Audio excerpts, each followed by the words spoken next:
দেবর্ষী নারদ বৃন্দাবনে নেমন্তন্ন করতে যাচ্ছে বাবা।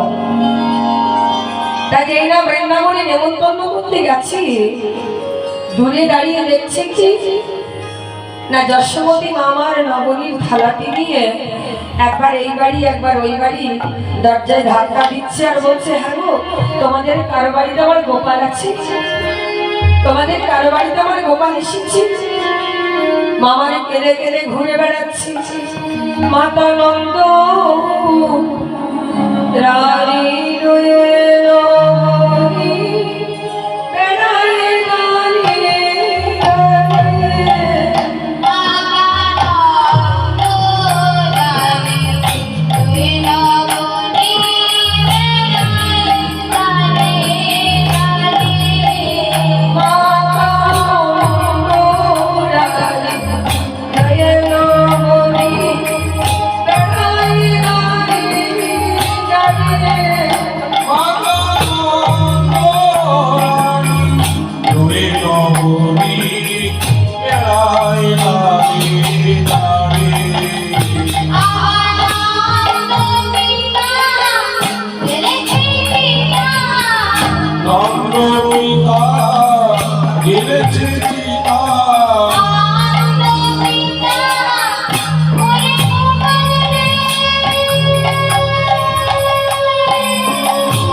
নন্দরানী নবনীর থালা নিয়ে সকলের বাড়ির দরজায় দরজায় গিয়ে যখন গোপালের সাড়া পেল না, নবনীর থালাটি প্রথমতে নামিয়ে কাঁদছে, কেঁদে কেঁদে বলছি, গোপাল একবার শুধু সাড়া দে, একবার শুধু মা বলে ডাক। নন্দ রাজা কাঁদছে, চিতা সাজিয়ে বসে আছে, গোপাল একবার শুধু ফিরে আয়, একবার ফিরে এসে আমায় শুধু মুখাগ্নি করে দিয়ে যা। কেননা হিন্দু শাস্ত্রে নিয়ম আছে, পিতা মাতা মারা গেলে পুত্র মুখাগ্নি করে, আর আমার পুত্র থাকতে যদি আমি পুত্রের হাতে আগুন না পাই বাবা, তাহলে আমার যে সদ্গতি হবে না। তাই নন্দ রাজা নন্দরানী দুজনাই যখন কাঁদছে, গোপাল একবার শুধু একবার শুধু দেখা দিয়ে, একবার শুধু মা মুখে ডাক। দুজনাই তখন আজ গড়াগড়ি দিয়ে কাঁদছে। দেবর্ষী নারদ মনে মনে চিন্তা করছে, প্রভু একবার যদি তুমি এসে দেখতে তোমার পিতা মাতার কি দুরবস্থা, তাহলে তুমি বুঝতে পারতে। তাই নারদ বলছে, না না, আমি নেমন্তন্ন করতে যাব না, এখান থেকে আমি ফিরে চলে যাব। তাই নারদ যে না যেতে যাবে, নারদের চরণে নুপুর, নুপুরের ধ্বনি শুনেছে। অমনিয়া নন্দরানী বলে, আমার গোপাল এসেছে। গোপালেরই গোপাল গোপাল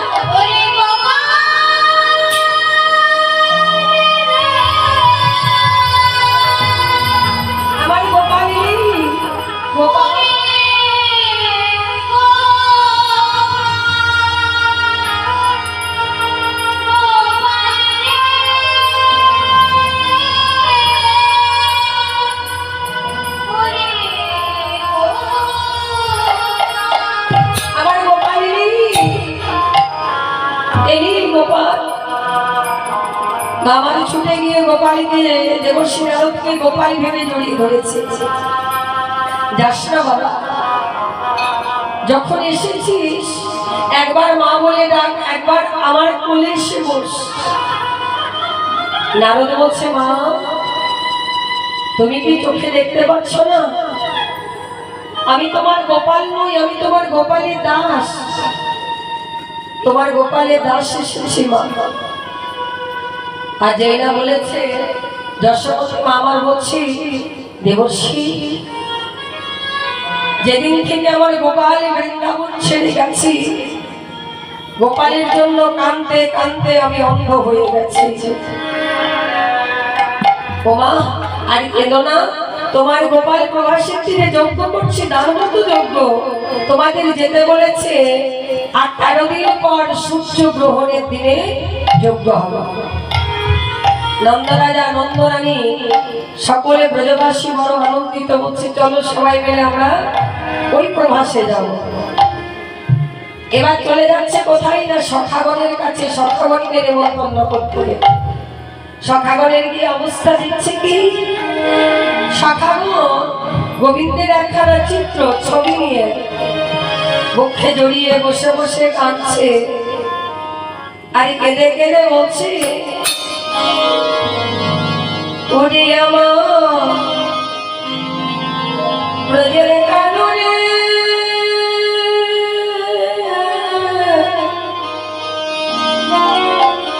বলে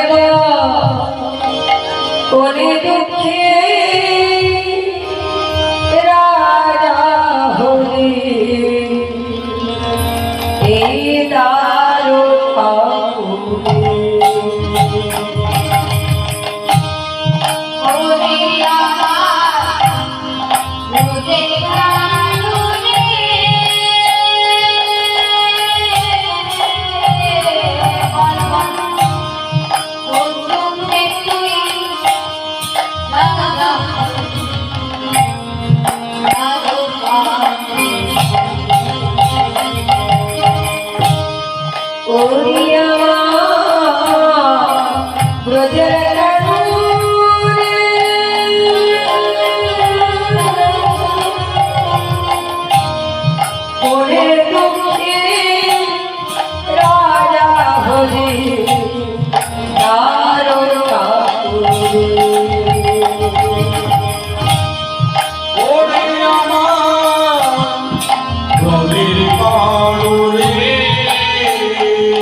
গোবিন্দের চিত্র নিয়ে একটা গাছের তলায় বসে বসে কাঁদছে, ভাইয়া কানাইয়া দারসে দেখাইয়া যা।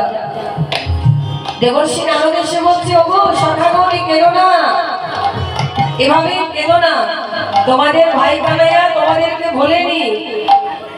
মনে আছে? হ্যাঁ, প্রভাস ক্ষেত্রে দান যজ্ঞ করছে, তোমাদেরকে যেতে বলেছে।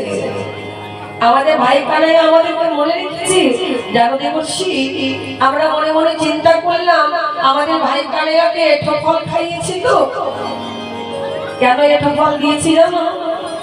ওই কংস মহারাজ আমাদের কানাইয়াকে মারবার বহু চেষ্টা করেছে, তাই আমরা ভাবতাম গাছের ডালি ফলে যদি বিষ মিশিয়ে দিয়েছে, সেই ভয়ে আমরা প্রথমে খেয়ে দেখতাম, তারপর ভাই কানাইয়াকে দিতাম।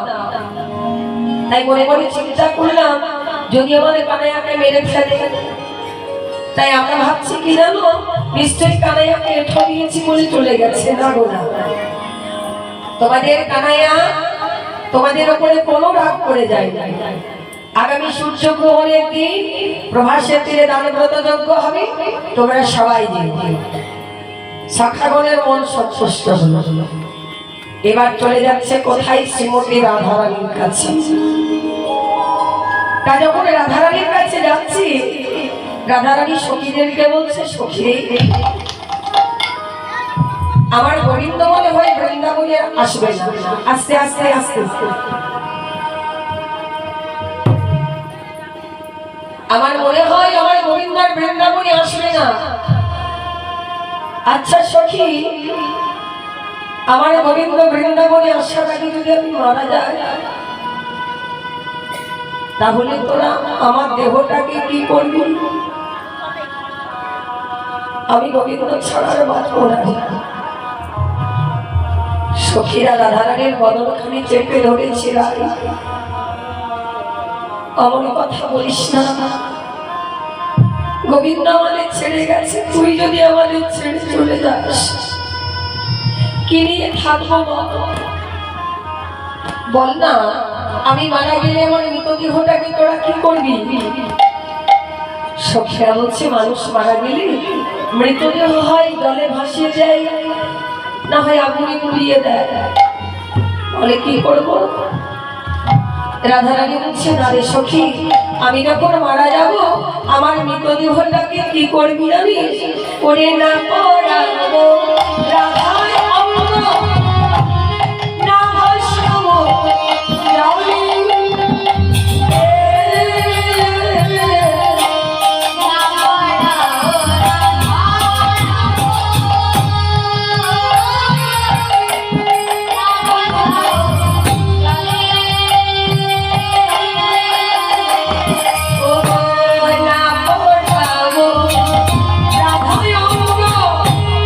না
সখীরে, আমি যখন মারা যাব আমার মৃতদেহটাকে তোমার বৃক্ষে তুলে রেখে দেবে। ইহজন্মে আমার গোবিন্দকে আমি নাই বা পেলাম, পরজন্মে আমার গোবিন্দকে পাই এই আশা করে যদি মরতে পারি, পরজন্মে পাবো। কেন জানিস? জ্ঞানী রাজা ভরত একদিন মৃগয়ায় গিয়ে ভাগবতে প্রমাণ দিচ্ছে বাবা। সেই জ্ঞানী রাজা ভরত একদিন মৃগয়ায় গিয়ে বনের মধ্যে ভ্রমণ করতে করতে দেখতে পেল কি না মা, একটা গর্ভবতী হরিণী জলে পানি করবে বলে ঝর্ণার জলের কাছে এসেছে। যেই জল পান করতে যাবে এমতো সময় শুনতে পেল সিংহের চিৎকার। যেই না সিংহের চিৎকার শুনেছে, গর্ভবতী হরিণীটি মনে মনে চিন্তা করছে,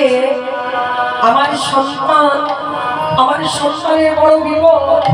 তাই মামার যেই না ছুটে পাহাড়ের উপর উঠতে যাবে এমতো সময় হরিণীটির গর্ভপাত হয়ে যাবে। একেবারে ঝর্ণার জলে এসে পড়েছে। এই দৃশ্য দর্শন করলো কে না জ্ঞানী রাজা ভরত। হরিণী শিশুটিকে নিয়ে বাড়িতে ফিরে এলো। বাড়িতে এসে সব ভুলে গেল, সব শুধু হরিণী শিশুটিকে নিয়ে লালন পালন সময় অতিবাহিত। হরিণী শিশু করে করে দিন পার হতে লাগলো। একদিন যখন হরিণী শিশুটি বড় হলো বাবা, বড় হয়ে বনের হরিণদের সাথে মিশে গেল। কিন্তু জ্ঞানী রাজা ভরত ওই হরিণী শিশু করে করে তার মৃত্যু কাল এসে উপস্থিত হলো।